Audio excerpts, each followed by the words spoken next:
National task force کی بہترین حکمت عملی کے باعث پاور سیکٹر میں جامع اصلاحات کا عمل شروع ہو گیا۔ وزیر اعظم کے احکامات پر پاور سیکٹر میں اصلاحات کے لیے نیشنل ٹاسک فورس کا قیام عمل میں لایا گیا۔ ٹاسک فورس میں وزیر توانائی اویس لغاری کے علاوہ آرمی آفیشلز اور دیگر اداروں کی نمائندگی بھی شامل ہے۔ وزیر توانائی اویس لغاری کے مطابق ان اقدامات سے نہ صرف بجلی کی قیمتوں میں کمی ہوئی بلکہ حکومتی اخراجات میں بھی کمی آئے گی۔ اسی پر بات کریں گے۔ عدیل وڑائچ ہمارے ساتھ موجود ہیں۔ جی عدیل وڑائچ، آگاہ کیجیے گا اس حوالے سے۔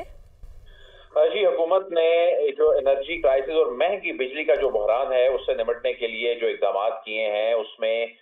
بڑی جو اس کے مثبت اثرات جو ہیں وہ سامنے آنا شروع ہو گئے ہیں، اور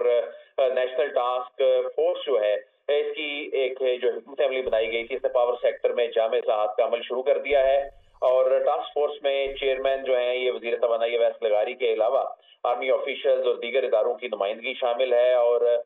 جو وزیر توانائی ہیں وہ یہ کہہ رہے ہیں کہ پاور سیکٹر کا جو گردشی قرضہ ہے یہ 9.5 ارب ڈالر تک پہنچنے کی وجہ سے یہ اصلاحات ناگزیر تھیں، اور اصلاحات کا مقصد بجلی کی قیمتوں میں کمی اور بجلی کی دستیابی کو بہتر بنانا اور ایک مستحکم مسابقتی پاور مارکیٹ کا قیام تھا۔ تو اب ان اقدامات سے جو بجلی کی قیمتوں میں نہ صرف کمی ہونے جا رہی ہے، اس کا جو امپیکٹ خاص طور پہ 5 آئی پی پیز کے ساتھ جو انہوں نے اپنے معاہدے ختم کرنے پہ رضامندی ظاہر کر دی، اور مزید 8 آئی پی پیز ایسے ہیں جن کے ساتھ بات چیت جاری ہے، اور ان کے ساتھ جو ٹیک اور پے اور جو دیگر معاملات تھے جس میں ڈالرز میں پیمنٹ تھیں، یہ تمام معاملات میں ان کے ساتھ نیگوسیشن جاری ہے۔ تو اس میں ایک انڈیپینڈنٹ سسٹم جو ہے آئی ایس ایم او اس کا قیام بھی عمل میں لایا جا رہا ہے، جس میں نئی پاور مارکیٹ کے قیام کا مقصد بجلی کی خریداری کی جو پابندیاں ہیں اس کو کم کرنا ہے، اور صارفین مختلف کمپنیوں کی پیش کردہ جو بجلی کے پیکیجز ہیں ان میں سے خود انتخاب کر سکیں گے، وہ کسی ایک کمپنی کے اوپر ہی ڈیپینڈنٹ نہیں ہوں گے، اور اس طرح ہر صارف کو اپنی ضروریات کے مطابق بجلی کی خریداری کا موقع فراہم کیا جائے گا۔ اس کے علاوہ جو ڈسکوز کی نجکاری ہے اس کے حوالے سے بھی حکومت کی یہ جو ٹاسک فورس ہے اور جو متعلقہ جو دیگر نجکاری کمیشن ہے وہ اس پہ کام کر رہے ہیں، اور اس میں ان تمام اصلاحات سے بجلی کی قیمتوں میں آنے والے دنوں میں کمی ہوتی دکھائی دے رہی ہے۔ جی اچھا عدیل، ہمیں اس حوالے سے بتائے گا کہ اس اصلاحات کی وجہ سے کتنا فرق پڑے گا ان فیوچر، اگر ہم پاکستان کی چیزوں کو دیکھتے ہوئے کہ یہ اصلاحات کتنی فائدے مند رہیں گی؟ دیکھیں، اس وقت ایک ایسے وقت میں جب بجلی کا فی یونٹ جو ہے یہ تقریباً 60 سے 70 روپے کو ٹچ کر رہا ہے،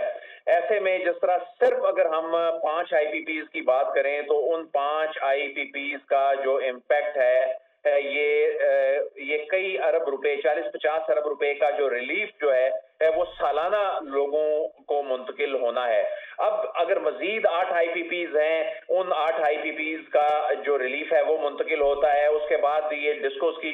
یہ جو برڈن ہے، ان کی نااہلی، ان کی کوتاہیوں کا بوجھ بھی عوام کو بھگتنا پڑتا ہے، ان کی پرائیویٹائزیشن ہوتی ہے، اور ایک انڈیپینڈنٹ جو ایک مارکیٹ قائم کی جا رہی ہے جس میں صارفین کے پاس چوائس ہوگی، وہ سستی بجلی خود خریدنے کے حوالے سے اپنا اختیار استعمال کر سکیں گے۔ تو یہ تمام چیزیں اگر دیکھی جائیں تو بجلی کی قیمتوں میں اگلے چند مہینوں میں اگر فی یونٹ بھی اگر ہم بات کریں اور 10 سے 15 روپے کا بھی ریلیف آئے تو یہ ایک بہت ہی حیران کن ایک بڑی ڈیولپمنٹ ہوگی، اور ایک ایسے وقت میں جب کوئی امید نظر نہیں آ رہی تھی، جب ایک ایسی کرائسس سچویشن بن گئی تھی جس میں نہ انڈسٹری جو ہے وہ اس مہنگی ترین بجلی سے چلائی جا سکتی تھی، نہ ہی جو صارفین ہیں۔ ٹھیک ہے عدیل، ہمارے ساتھ ہی رہے گا۔